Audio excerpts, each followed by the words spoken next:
Hai guys, welcome back to Overheard F&B. Hari ini ada aku, Senja. Dan hari ini kita kedatangan tamu spesial ya. Ada Kak Dinda di sebelah aku di Red Sofa ini. Kak Dinda ini alumni FB angkatan 2016. Kak Dinda ini sekarang kerja di Emirates Airlines. Emirates ini fastest growing airlines in the world. Betul Kak? Betul. Oke.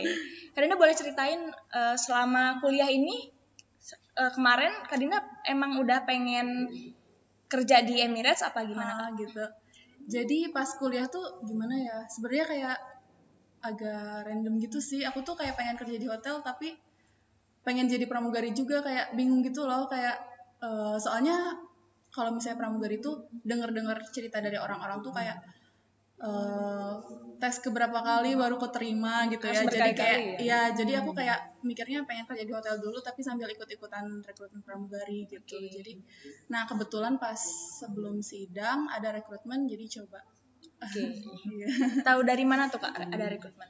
Nah waktu itu tuh aku taunya dari Twitternya Forum Pramugari. Itu kayak mereka nge-share kayak info-info rekrutmen, cara-cara jadi pramugari segala macam, di situ ada semuanya.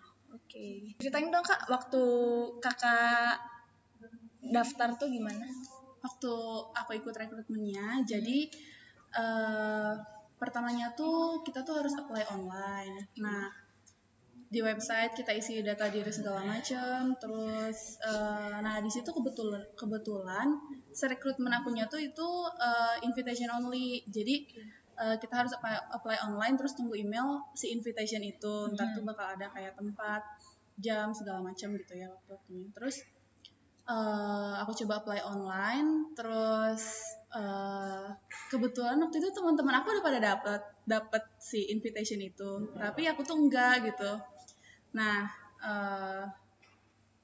abis itu kayak sekitar hampir seminggu sebelum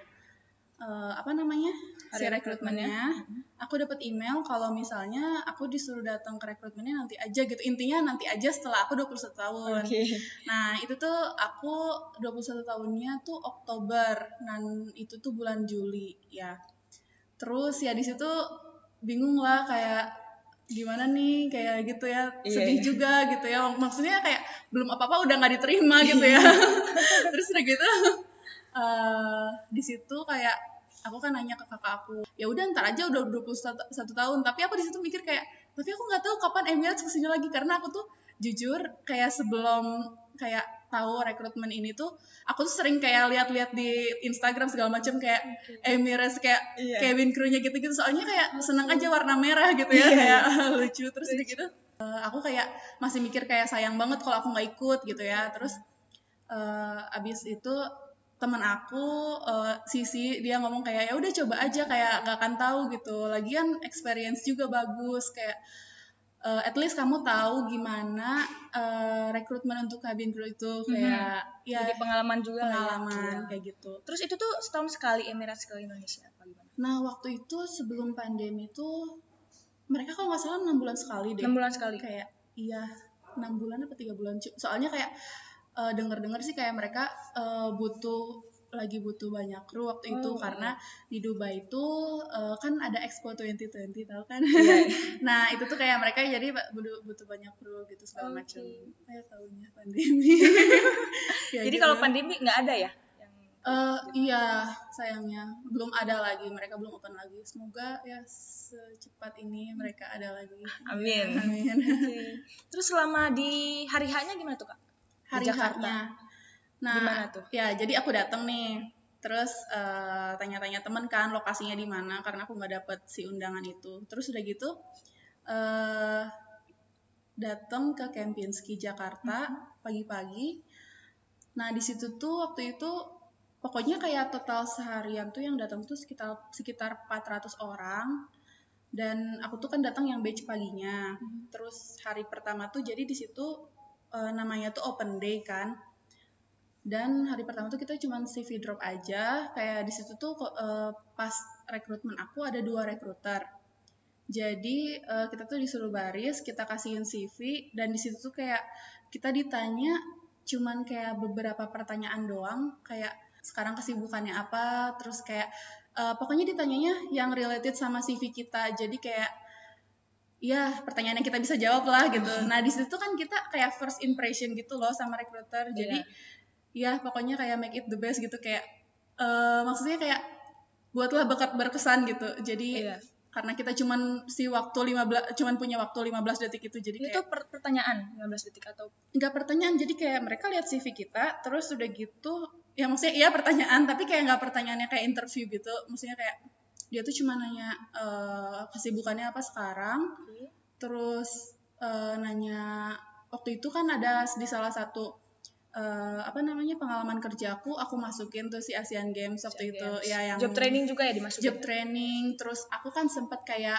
daily worker di hotel, aku masukin aja karena kan aku belum pernah, maksudnya kayak belum kerja yang beneran gitu. Jadi ya cuma itu pengalaman aku. Terus dia tuh sempat nanya kayak kenapa keluar dari sini, dia nunjuk si Asian Games itu. Terus aku ngomong kayak ya it's the end of the event, kayak ya udah beres eventnya. Dia kayak gitu. Nah ya, dan itu tuh pas CV drop dia sempat ngomong, oh kamu belum 21 tahun ya. Terus aku kayak oh iya 3 bulan lagi tapi aku 21 tahun gitu. Maksa ya. Terus ya udah semangat lah itu. Ya, terus kayak dia kayak rendahin gitu, terus ya udah kita disuruh tunggu kayak 2-3 jam untuk tahu resultnya. Terus abis itu kayak alhamdulillahnya nomor aku ada dan kayak diundang lagi buat besoknya untuk assessment day.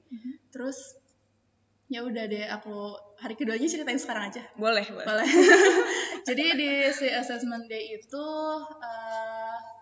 pagi-pagi kan datangnya, di situ tuh udah ada sekitar kayak ya sekitar 50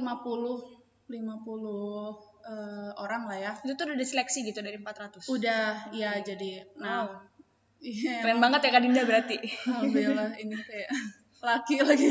Terus udah gitu pagi-pagi si rekrutmen yang ngejelasin tentang Emirates, kayak tentang benefitnya semuanya segala macam, kayak di situ jujur aku mau nangis, kayak wow gitu, maksudnya kayak gimana ya, gak nyangka, kayak gak tau kenapa pas kayak mereka ngejelasin kayak wow aja gitu, kayak terharu sih kayak ya. Terus udah gitu abis itu kayak kita disuruh baris buat arm reach 212 cm.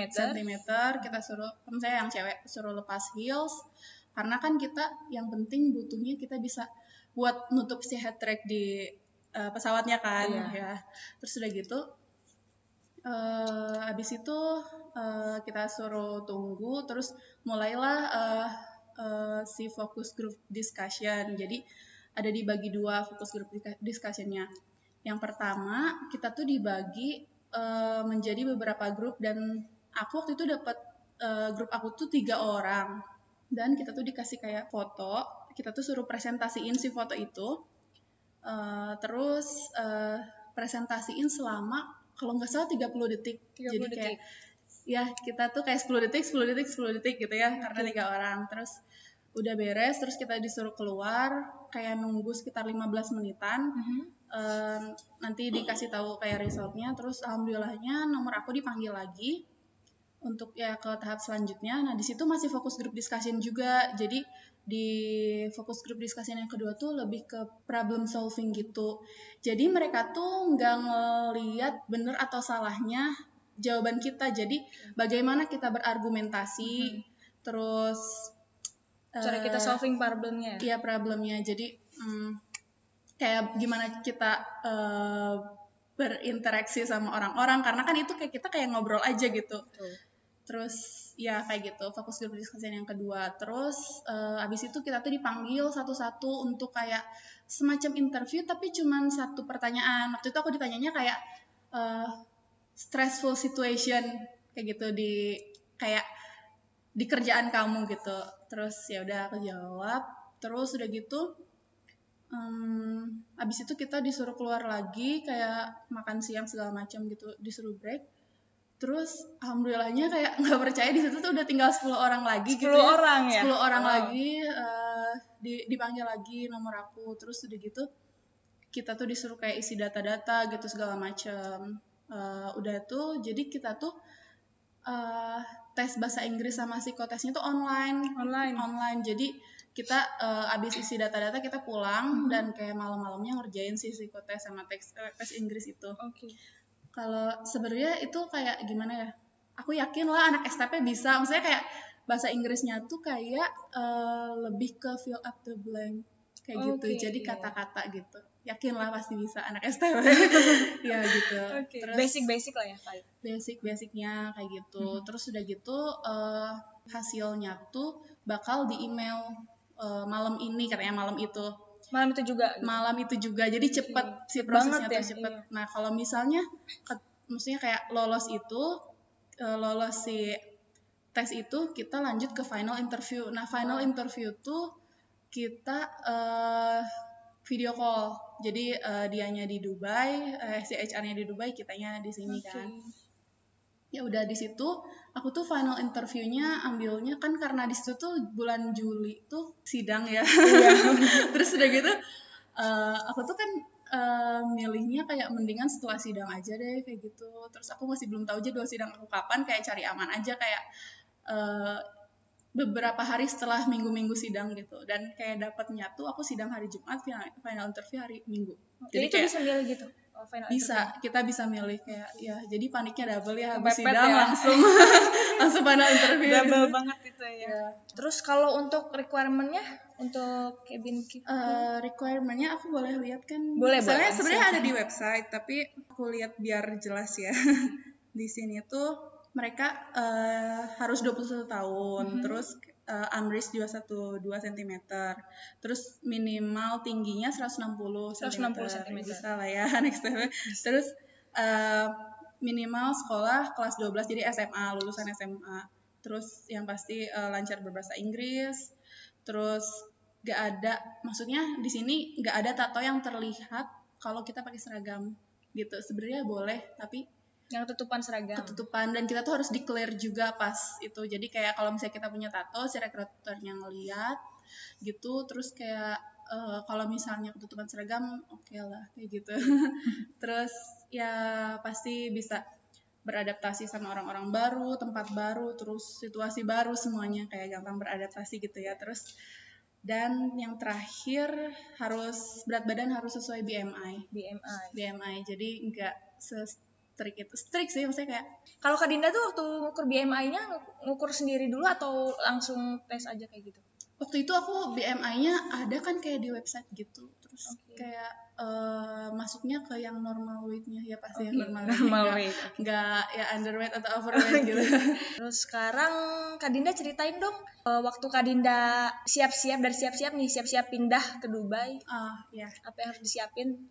Yang harus disiapin sebenarnya di situ tuh aku jadi aku pas dapet si telepon itu, kalau misalnya aku diterima, itu tuh aku ada sedikit masalah karena ada nama aku tuh cuma satu kata, jadi aku tuh harus ganti paspor. Di situ tuh aku kayak ganti sempet berkali-kali karena salah ya, nggak sesuai sama yang mereka minta gitu.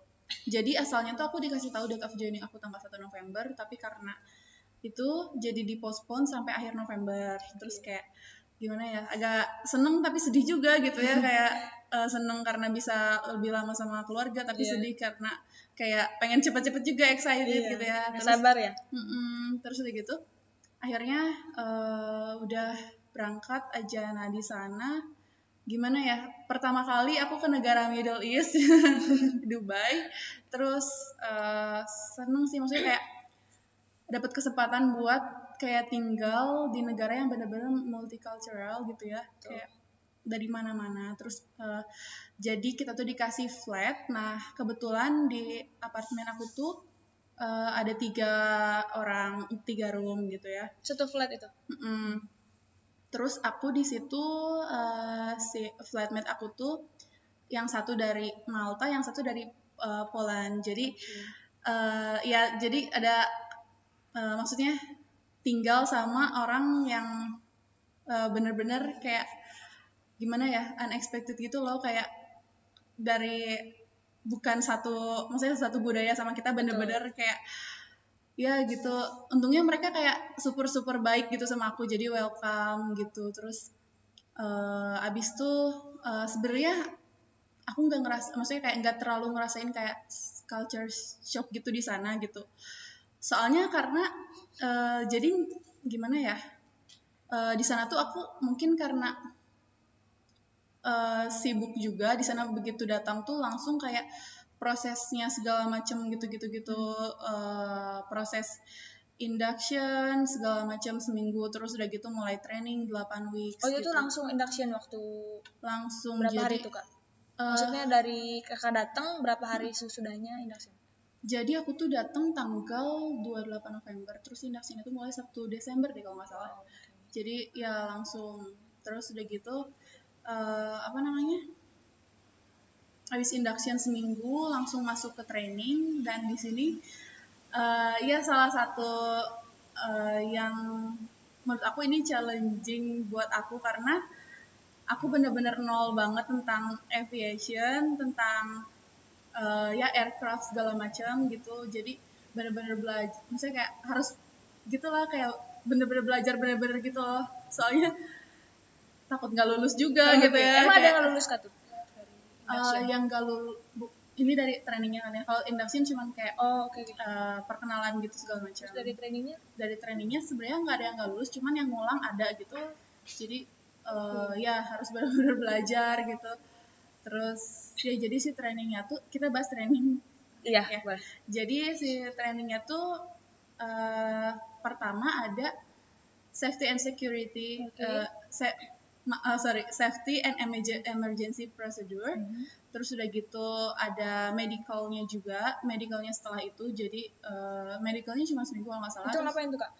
Medicalnya kita belajar gimana ya, banyak sih, kayak lebih ke pertolongan pertama, first aid kayak gitu. Banyak banget sih, kayak sampai ibu-ibu melahirkan aja kita harus tahu gimana caranya gitu. Ya soalnya nggak ada yang tahu ya apa yang terjadi. Iya, nggak ada yang tahu ntar kayak on board ada dari orang-orang medis atau enggak gitu ya, ada dokter atau enggak. Kalau misalnya nggak ada ya siapa lagi yang harus kita bisa segalanya kali ya. Iya gitu. Habis itu ada security juga. Jadi security kita belajar kalau misalnya amit-amit ya, kalau misalnya ada hijack gitu segala macam, kayak pembajakan gitu. Terus banyak sih kayak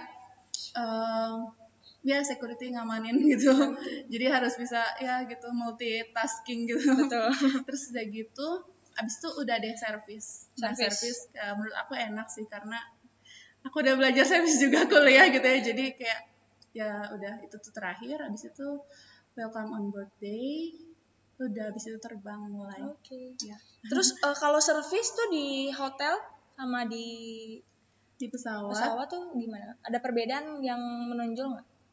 Lebih ke servisnya sama sih, kita kayak ya sama-sama melayani orang, tapi lebih ke toolsnya sih, maksudnya kayak barang-barangnya pastilah kayak. Iya, karena mungkin karena aku masih di ekonomi sekarang, jadi maksudnya kayak agak beda sama hotel. Tapi kalau misalnya udah di first class atau business class itu ya nggak beda jauh, sama lah, ada Chinaware gitu-gitu. Terus kalau untuk Kak Dinda tuh di Emirates itu dikontrak apa gimana? Kontraknya berapa lama? Iya, jadi kontrak pertama tuh aku 3 tahun. 3 tahun. Habis itu bisa perpanjang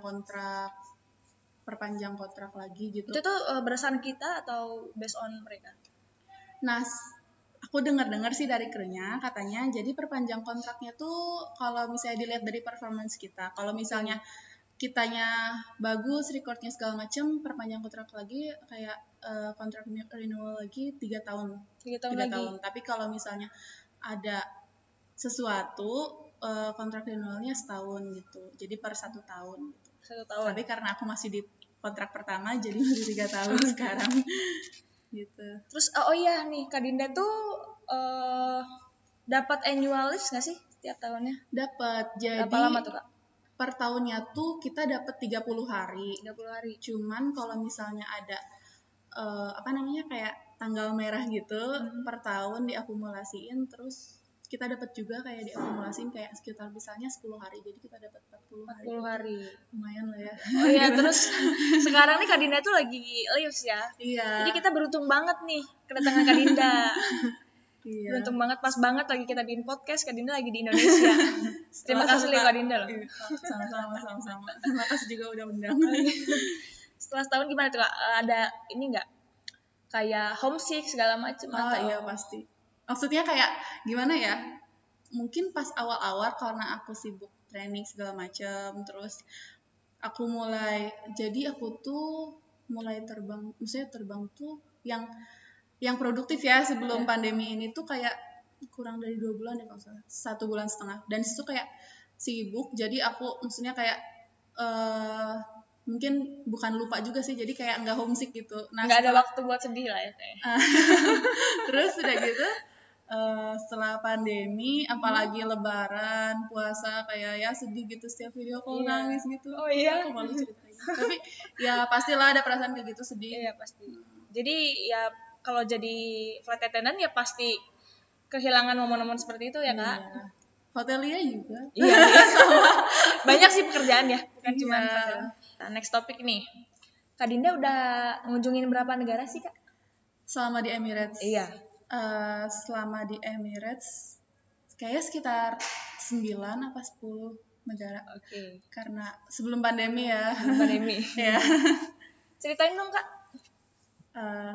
Untuk yang dari yang paling seru deh, yang paling Kakak sukain di negara mana? Yang paling berkesan kayaknya waktu itu pas di Moskow deh. Gak tau kenapa, karena aku nggak expect kayak aku bakal suka banget gitu loh, karena bener-bener cantik banget, kayak gimana ya.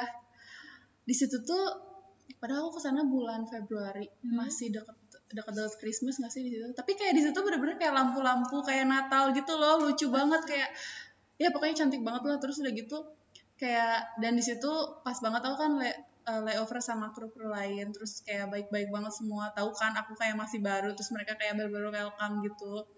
Terus abis tuh kita makan kayak di restoran, dan itu enak banget, jadi kayak udah tempatnya bagus, krunya baik-baik, emang baik-baik sih sebenarnya semuanya gitu ya, tapi kayak ya terus udah gitu makanannya enak, jadi kayak perfect lah ya.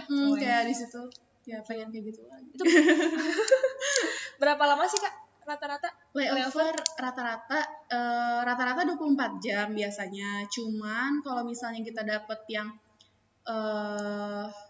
panjang waktu flight hour-nya, kayak misalnya ke Australia atau New Zealand, itu tuh bisa kayak 2 hari, kayak 48 jam.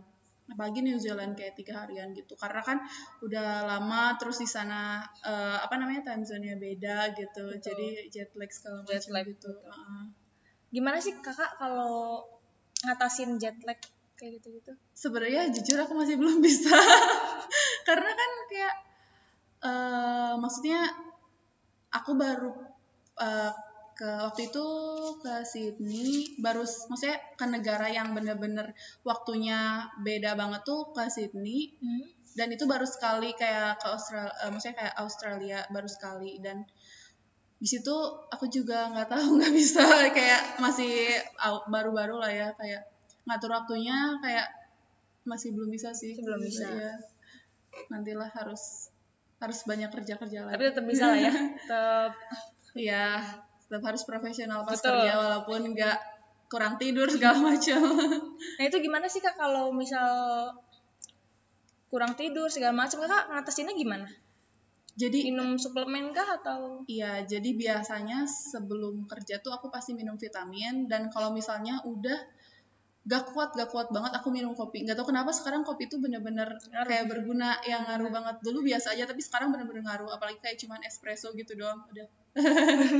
Oke, sekarang kita masuk ke Q&A nih Kak. Jadi kemarin kita bikin Q&A di Instagram Hima, dan itu banyak banget nih yang antusias buat nanya gitu. Jadi kita gabung-gabungin nih, karena ada banyak pertanyaan yang sama. Kita singkat aja. Yang pertama nih ada, apa sih pengalaman yang nggak susah, gimana ya? Pengalaman yang tak terlupakan. Tak terlupakan waktu kerja. Iya, waktu kerja. Waktu itu sih kayak, waktu itu aku masih ingat, itu tuh pas mau ke London. Jadi sempat ada medical case. Itu tuh medical case pertama aku. Jadi ada waktu itu ibu-ibu dia ngomong ke aku kalau misalnya dia kayak anxiety attack gitu, maksudnya kayak jantungnya tuh berdebar gitu loh, kayak kan emang kadang suka, maksudnya itu tuh kadang biasa kalau misalnya orang yang takut terbang gitu kan pasti deg-degan gitu, kayak panik gitu. Iya, panik. Dan itu tuh sebenarnya kita tuh udah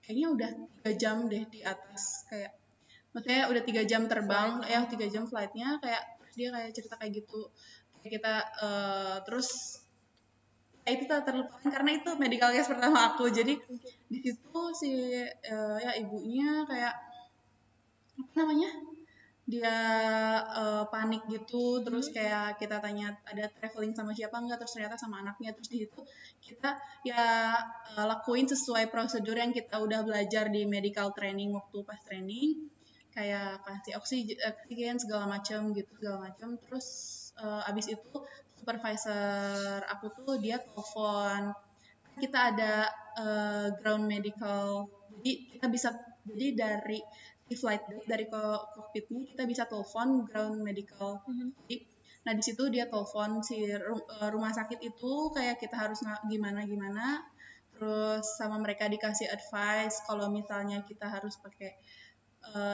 dikasih ada obat ini ke ibunya. Terus alhamdulillahnya ibunya kayak sebelum landing kita ada servis kasih makanan, kalau nggak salah kasih breakfast, ibunya bisa makan lagi waktu itu, kayak dia ngelihat saya kayak udah problemnya udah solve lah ya. Udah solve, kayak ya itu sih pertama, kayak medical case pertama aku.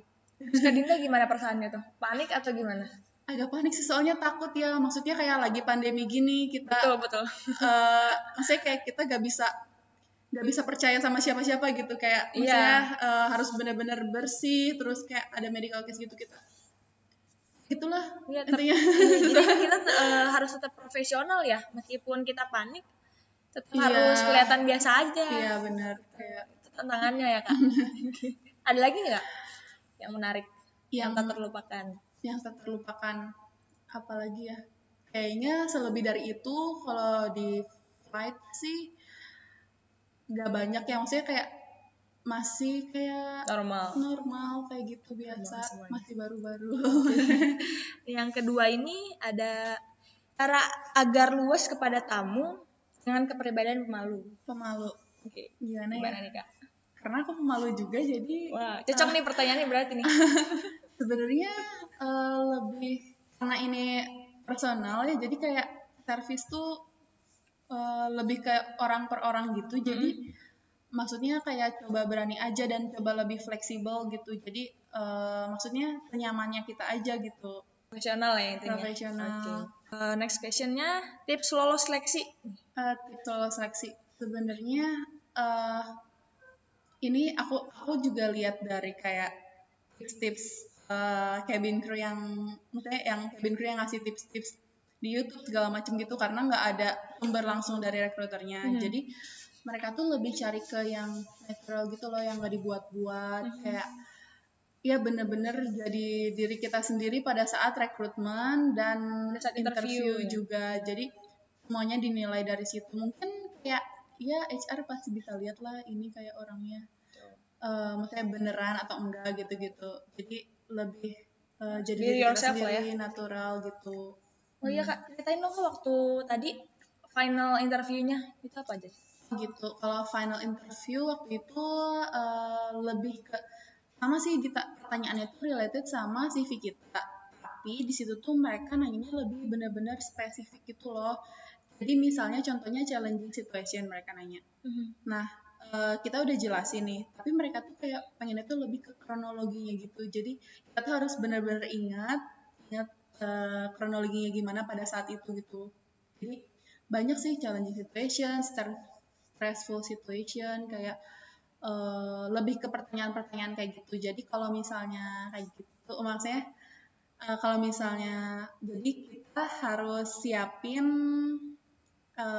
case-case kayak gitu. Jadi kita yang ini ya, kita yang bikin case-nya. Bukan kita yang bikin, tapi harus ingat-ingat selama kita pengalaman kerja yang kemarin-kemarin itu tuh gimana. Jadi saran aku sih kayak kalau misalnya untuk teman-teman MPH yang masih kuliah, aku masih kuliah sekarang, coba cari banyak pengalaman kayak job training kan udah ada, terus coba cari yang lain juga, misalnya kayak casual, daily worker, terus kalau misalnya ikut organisasi juga itu bisa jadi cerita juga gitu. Betul, jadi kayak betul. banyak pengalaman, banyak yang bisa diceritain gitu.